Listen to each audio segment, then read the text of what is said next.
অনেকেরই এই কোশ্চেনটাও থাকে যে ফ্যাট বার্নিংয়ের সঙ্গে হোয়ে প্রোটিনের কী সম্পর্ক রয়েছে।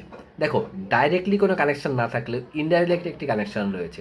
সেটি হচ্ছে, আমরা যখন পোস্ট ওয়ার্কআউটে কোনো প্রোটিন সোর্স মিল নিই অথবা কোনো প্রোটিন শেক নিই বা হোয়ে প্রোটিনই নিয়ে থাকি না কেন, তো সেটি কী করে, আমাদের মাসেলটা রিকভারি করে। আর আমাদের যে বডি পার্টসের মাসেলটা লস হয়েছে এবং সেখানে কিছুটা হলেও ফ্যাট বার্নিং হয়েছে, সেখানে আমরা যদি মাসেল রিকভারিতে একটু ফাস্ট করতে পারি, তাহলে কি হবে, আস্তে আস্তে যে ফ্যাটের যে প্লেসগুলো রয়েছে, যেমন বেলি ফ্যাট, অনেকের বাইসেপে ফ্যাট থাকে, অনেকের ব্যাক সাইডে ফ্যাট থাকে, মানে ফ্যাট বডির যে কোনো জায়গাতে থাকতে পারে, অনেকের কাপ মাসেল ফ্যাটটা থাকে।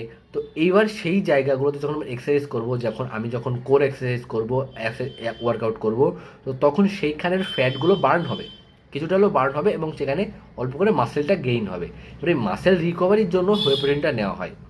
ঠিক এই কারণেই ডাইরেক্টলি কোনো কানেকশন না থাকলেও ইনডাইরেক্টলি আমরা যদি ঠিকভাবে মাসেল গেইন করতে পারি, তাহলে ফ্যাট বার্নিংটা অটোমেটিক্যালি চলতে থাকবে।